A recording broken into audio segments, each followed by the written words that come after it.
जय हिंद दोस्तों। मेरा नाम अमित द्विवेदी है। मैं रिसेंटली 24 एसएसबी बैंगलोर से रेकमेंड हुआ था 153 कोर्स के लिए। अभी मैं आपके साथ अपनी 5 डेज़ की एसएसबी जर्नी शेयर करना चाहता हूँ।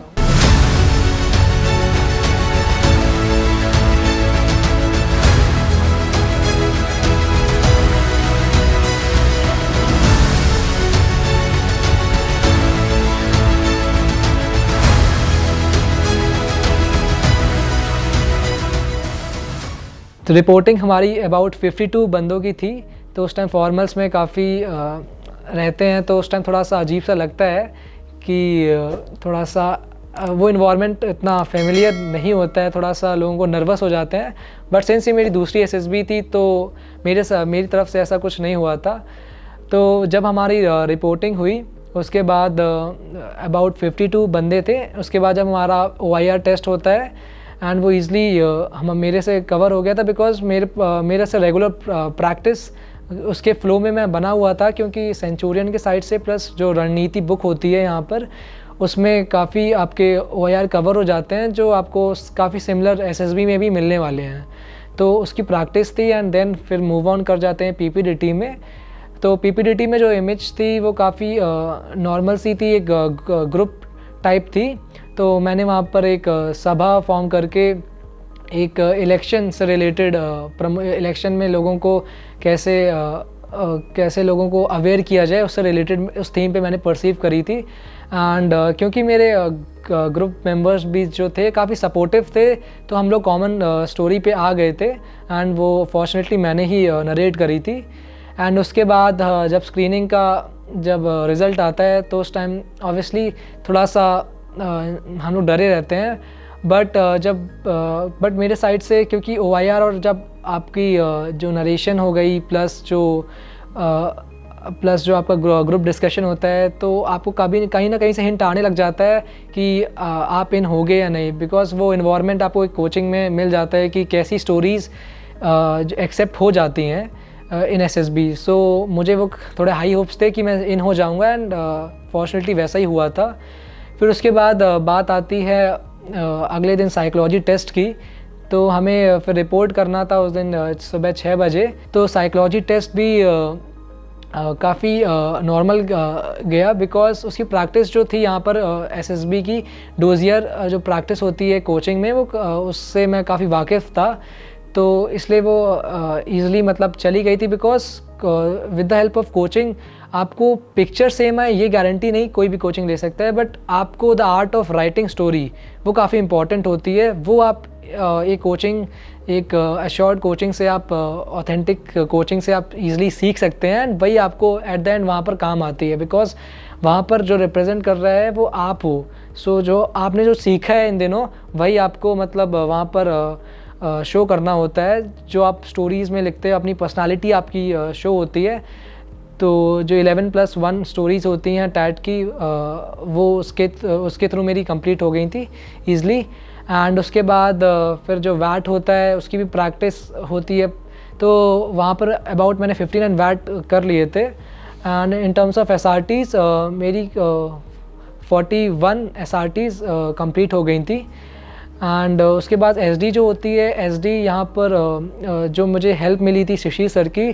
तो पर्सनालिटी जो आपकी होती है उसी से रिलेटेड जो आपने अभी तक किया हुआ है उसी से वही आपको रिफ्लेक्ट करना होता है अपनी SD में। जो आपके टीचर्स के ओपिनियन हो गए, जो आपके फ्रेंड्स के ओपिनियन हो गए, और and what kind of aim you have in your life. So वो आप ही के होते हैं, बट टीचर जो आप कोचिंग से जब कनेक्ट करते हैं तो वो आपको एक शेप कर देते हैं इन टर्म्स ऑफ शार्पनेस की। आप जो वर्ड्स यूज़ कर रहे हैं वो इफ़ेक्टिव होने चाहिए, rather than it should not give some other meaning to it, rather than जो आप कन्वे करना चाहते हैं फिर उससे सिर्फ वही निकले। तो सिंस मैंने यहाँ पर SD प्रिपेयर ऑलरेडी कर ली थी तो वो काफ़ी हेल्पफुल था मेरे लिए। एंड उसके बाद आता है नेक्स्ट डे, जो थर्ड डे होता है, उस दिन हमारा GTO होता है। तो GTO में हमारा ग्रुप डिस्कशन हो गया, GP हो गया, तो ये सारी चीज़ें हुई थी। तो GP के लिए मैं एज अ टिप भी देना चाहता हूँ कि आप अपना सल्यूशन जो लिख रहे हैं वो उसमें डिटेल्स ऐड करें। उससे होता है क्या है कि आपका जो सोल्यूशन होता है वो काफ़ी बाकी मेंबर्स से स्टैंड आउट करता है, एंड वो काफ़ी इंपॉर्टेंट होता है जब अगर आपको मौका चाहिए कि आपका जो फाइनल सोल्यूशन नॉमिनेट करने की बारी आती है, तो अगर आप उनको कन्वे कर पाते हो तो आपको वो नॉमिनेट कर देंगे, एंड वो काफ़ी अच्छी अपॉर्चुनिटी होती है जो आपको लेनी चाहिए। एंड वो अपॉर्चुनिटी मुझे भी मिली थी, and I grab that opportunity. फिर उसके बाद आता है जो मेजर टास्क आता है वो आपका पीजीटी हो गया। पीजीटी में सिंस मेरे जो ग्रुप मेंबर्स थे वो काफ़ी सपोर्टिव थे, हमारे में मतलब कि कोई डोमिनेट नहीं कर रहा था, तो इसकी वजह से हुआ क्या कि सबको अपॉर्चुनिटी मिल रही थी। जो आइडियाज़ जो भी आ रहे थे, मुझे आ रहे थे, मेरे बाकी मेंबर्स को आ रहे थे, तो वो हम लोग ईज़िली अप्लाई कर पा रहे थे। बस इसके लिए ये होता है कि जब आपको वैसा ही माहौल पहले मिल जाता है जैसे कोचिंग में हो गया आपको, तो वहाँ पर आप आइडियाज़ अगर अप्लाई कर चुके हो कोचिंग में, तो उससे होता है क्या कि वहाँ पर आपके वो आइडियाज़ और इम्प्रूव होके प्लस कुछ नए भी अगर ऑब्स्टिकल्स दिखते हैं तो आप वहाँ पर आपने आइडिया को सोच सकते हैं, देन इम्प्लीमेंट कर सकते हैं। वहीं अगर जो कोई पहली बार जा रहा है तो उसके लिए वो इन्वायरमेंट को अडॉप्ट करना ही थोड़ा डिफ़िकल्ट हो जाता है, तो आइडियाज़ आने में आपको दिक्कत हो सकती है। तो मैं सजेस्ट करूँगा कि आप एक बार पहले जो ऑब्स्टिकल्स जो होते हैं पीजीटी एजीटी के, आप कोचिंग से जोड़ सकते हैं, एंड उसके लिए सेंचुरियन भी एक काफ़ी अच्छा ऑप्शन है, बिकॉज़ जो आपको ऑब्स्टिकल्स मिलते हैं यहाँ पर, जो हमारा लखनऊ सेंटर है और देहरादून सेंटर है, वहाँ पर आपको वैसे ही ऑब्स्टिकल्स मिलते हैं। सो आप प्रैक्टिस करेंगे, फिर एट द एंड वहाँ पर आपको आइडियाज़ के लिए स्ट्रगल नहीं करना पड़ता है। फिर उसके बाद जब बात आती है कमांड टास्क की, फिर वहाँ पर डिपेंडिंग अपॉन आपकी क्या परफॉर्मेंस रही है, उस बेसिस पे कमांड टास्क अलॉट होते हैं। तो आपको कभी उसमें अगर आपको कोई बहुत टफ़ मिल गया तो आपको बहुत ज़्यादा खुश नहीं हो जाना है, और अगर आपको थोड़ा लो डिफ़िकल्टी का मिला तो आपको निराश नहीं होना चाहिए। रादर देन आपको जो भी मिला है वो काफ़ी अच्छे से करना चाहिए। जैसे मेरे केस में वो मुझे मीडियम स्टेज का मुझे मिला था, तो जो भी जो मेरा कमांड टास्क था वो मैं एक फ़्लो में करता जा रहा था। तो ये जो जीटीओ ने तब देखा तो उसको लगा शायद कि कुछ डिफ़िकल्टी ऐड करी जाए, तो उसी टास्क के दौरान उसने मतलब कि एक लेन से दूसरे लेन उसने चेंज किया, प्लस और टाइम लिमिट की जो प्रेशर होता है वो डालने की कोशिश करी। तो इसीलिए मैं कहना चाहता हूँ आपको शुरुआत में ही आपको जज नहीं कर लेना चाहिए कि अगर मुझे बहुत लो या मीडियम वाला मिला है तो आप थोड़े नर्वस हो जाओ कि अब मेरा नहीं होगा। तो ये आपको चीज़ नहीं सोचनी है, रादर देन आप उसको जो भी मिला आपको उसको अच्छे से करना है। तो एट द एंड वो भी कुछ ना कुछ आपके फ़ायदे में ही ऐड करेगा। जैसे मेरे केस में उन्होंने डिफ़िकल्टी ऐड करी तो वो फ़ायदे में मेरे में साबित हुआ। एंड उसके बाद मैं आईओ का भी बताना चाहता हूँ। जैसे इंडिविजुअल ऑब्स्टिकल्स जो रहते हैं वो अगर आप पहले से कर लेते हैं तो उससे होता है क्या कि वहाँ पर एक नर्वसनेस नहीं रहती है, प्लस आप जो यहाँ पर परफॉर्मेंस थी वहाँ से आपको इम्प्रूव करने का मौका मिलता है, क्योंकि वहाँ पर एक प्रेशर भी होता है और साथ ही में आप एक जोश भी आप में होता है। वो आपको मदद करता है कि maximum number of outcome obstacles आप कर ले जाएँ, तो वो हेल्प करता है आपको। और रिसेंटली जैसे रोप क्लाइंबिंग भी ऐड हो गई है आर्मी वालों में, एसएसबी में, तो मैं कहूँगा कि आप प्रैक्टिस उसकी पहले कर लेते हैं तो वो भी काफ़ी बेनिफिशियल आपको रहेगा। जो आप मॉक इंटरव्यूज़ देते हैं वो काफ़ी हेल्पफुल होते हैं, बिकॉज जो इन्वायरमेंट आपको वहाँ मिलने वाला है उस इन्वायरमेंट में आप मॉक इंटरव्यूज़ अगर आप पहले दे चुके हैं तो उससे क्या होता है कि द वे यू आंसर वो काफ़ी मैटर करता है वहाँ पर। तो आपको एक वियर्डनेस आपको फील नहीं होगी अगर आप मॉक इंटरव्यू से गुजर चुके हैं। एंड सिंस मैंने भी मॉक इंटरव्यू सेंचुरियन में दिए थे, एंड एक इंटरव्यू मेरा शशि सर के भी साथ हुआ था, तो मुझे काफ़ी अपने वीकनेस भी काफ़ी पता चले थे। बिकॉज कुछ चीज़ें हमको लगता है कि वो हमारे साइड से कि सही हैं, but at the end from the side of arm forces वो रिक्वायरमेंट को फुलफ़िल नहीं कर रहे हैं, या फिर वो आपकी पर्सनालिटी को गलत डायरेक्शन में दिखा रहे हैं। तो वो आपको मदद करेगी पहचानने में कि अगर आप मॉक इंटरव्यूज़ देते हैं तो आप वो पहचान सकते हैं कि जो आप सोच रहे हैं वो गलत डायरेक्शन में तो नहीं जा रहा है। जो आप आंसर सोच रहे हैं किसी पर्टिकुलर क्वेश्चन का कि वो सही है कि नहीं, तो अगर आप मॉक इंटरव्यूज़ देते हैं तो आप ईज़िली वो चीज़ पहचान सकते हैं, और कुछ आपके साइड से खामियां होंगी तो वो भी आपको ईज़िली बता दी जाएंगी। जो मेरा इंटरव्यू यहाँ पर मॉक इंटरव्यू हुआ था, मुझे वहाँ पर एक और चीज़ पता चली थी कि जो आपके दोस्त होते हैं प्लस आपके सिबलिंग्स होते हैं, वो उनकी वीकनेस और स्ट्रेंथ्स आपकी पर्सनालिटी को रिफ्लेक्ट करती हैं। तो मैं ये कहूँगा कि आप भी जो वीकनेस और स्ट्रेंथ्स लिख रहे हैं उनको ध्यान से लिखिए, प्लस जो आपकी फ्रेंड्स और सिबलिंग्स की हैं उनको सिर्फ रैंडमली मत बता दीजिए, बिकॉज़ वो कहीं ना कहीं आपकी पर्सनालिटी को भी रिफ्लेक्ट करेंगी, तो उस पर भी आपको ध्यान देना चाहिए।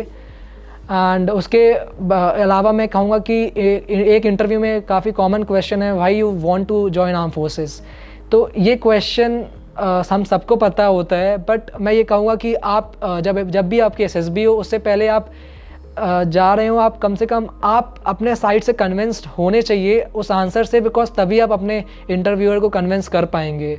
तो सबका वो आंसर अपना अपना होता है, जैसे मेरा भी अपना था, बट वो मैं शेयर नहीं करूँगा। बट मैं चाहता हूँ कि आप जिस रीज़न से जा रहे हैं वो आपको कन्विंस करना चाहिए पहले।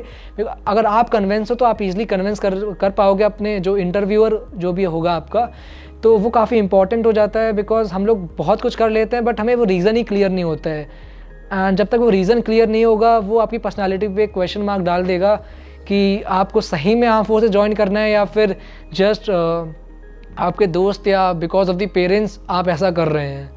तो तो वो चीज़ आप क्लियर रखें, बिकॉज उस पर डाउट्स आप पे उठाए जाएंगे। तो अगर आप क्लियर हो with the help of the logic, आप उसे कन्विंस कर सकते हैं।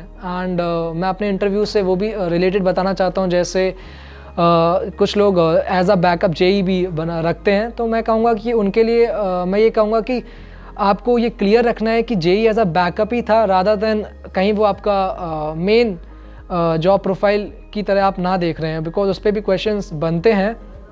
तो आपको अपना रीज़न से कन्विंस करना पड़ेगा कि why arm forces is the better option, why you think so, and why you plan to give your future over that.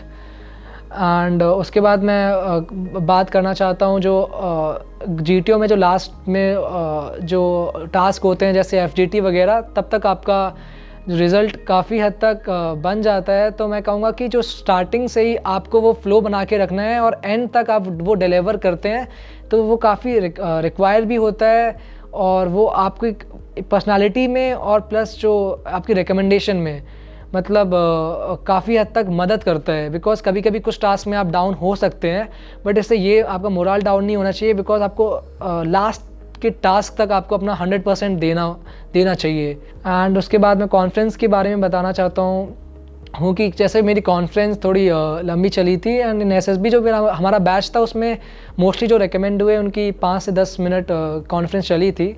तो मेरे से भी क्वेश्चंस पूछे गए थे कि what changes you have done comparing with your last attempt of your since you got conference out. So जो changes मैंने किए थे, I was able to deliver that, and उसमें जो रिलेटेड थे, जैसे जीटीओ के लिए मेरा जो पिछले अटेम्प्ट था उसमें मेरा जीटीओ में थोड़ा कहीं ना कहीं मुझे लग रहा था डाउन गया था। तो इस अटेम्प्ट में मैंने with the help of the एक मैंने पीडीएफ का अरेंज किया था, उसमें बहुत सारे ऑब्स्टिकल्स का पिक्चर था, तो उससे मुझे काफ़ी हद तक मदद मिला था। एंड उसके बाद फिर जब मैंने उसको एग्जीक्यूट किया कोचिंग में अपने, तो एट द एंड उसने मुझे रिज़ल्ट भी दिलवाया था। तो वो मैं कहूँगा कि वन ऑफ द चेंज जो मैंने किया था। उसके बाद मेरे जो दोस्त थे उनके साथ भी मैं वीडियो कॉल्स के थ्रू डिस्कस करता था, like on PPDT as GP, and group discussion भी हम लोग करते थे। सो कहीं ना कहीं आपको हेल्पफुल करेगा, एंड वो चीज़ मुझे काफ़ी हेल्पफुल भी करी थी। एंड एक रेगुलर प्रैक्टिस ऑफ एसआरटीज वैट अगर आप मेंटेन करते हैं तो आपको वहाँ पर स्ट्रगल नहीं करना पड़ता है on the day of psychology test. तो वो मैं सजेस्ट करूँगा कि आप भी उस फ्लो में रहेंगे, बिकॉज हमें सोल्यूशन तो काफ़ी चीज़ के पता होते हैं, बट सिंस टाइम लिमिटेड होता है तो एक डिसेंट नंबर ऑफ एसआरटीज अगर आप विद क्वालिटी अगर आप कर पाते हैं तो वो अच्छा होगा, एंड वो विद प्रैक्टिस ही आता है। तो मैं सजेस्ट करूँगा कि आपको उसकी रेगुलर प्रैक्टिस में रहना चाहिए। एंड एट द एंड मैं कहूँगा कि एसएसबी ऐसा नहीं है कि कोई सेल्फ से नहीं कर सकता है, बट मैं कहूँगा कोचिंग लेने से आपको वो इन्वायरमेंट पहले ही मिल जाता है जो आपको एसएसबी में मिलने वाला है। उससे क्या होता है, आपकी परफॉर्मेंस जो होती है प्लस जो आपके जो वीक जोन्स होते हैं आपको काम करने का टाइम मिल जाता है। तो मैं सजेस्ट करूँगा कि आप एक कोचिंग की हेल्प ज़रूर लें, एंड उससे और एक कोचिंग से आपकी जो परफॉर्मेंस जो वहाँ पर एक्चुअल एसएसबी में होगी वो डेफिनेटली बूस्ट होती है। एंड उसके लिए आप एक ऑथेंटिक कोचिंग सेंचुरियन को डेफिनेटली कंसिडर कर सकते हैं from my side. Thank you. Dear aspirants, क्या आप भी एनडीए 2025 एग्जामिनेशन को क्रैक करना चाहते हैं अपने पहले प्रयास में? तो आज ही इनरोल करें सेंचुरियन डिफेंस एकेडमी के रिटन प्लस एसएसबी कोर्स में, जो आपको देने वाला है regular classes, doubt clearing sessions, free study materials, trained faculties, experts of the SSB panel, free SSB coaching, India's largest GTO ground के साथ में doubt clearing sessions, weekly mock test, rigorous practice. ये एक ऐसा संस्थान है जहां हम आपको A to Z प्रिपरेशन कराते हैं और आपको नेशनल डिफेंस एकेडमी की कड़ी तैयारी कराते हैं। प्राउडली ऑल इंडिया रैंक 1, 2, 3, 4 जैसे रैंक्स देने वाली सेंचुरियन डिफेंस एकेडमी आपको वेलकम करती है to join our upcoming courses for your NDA exam preparation.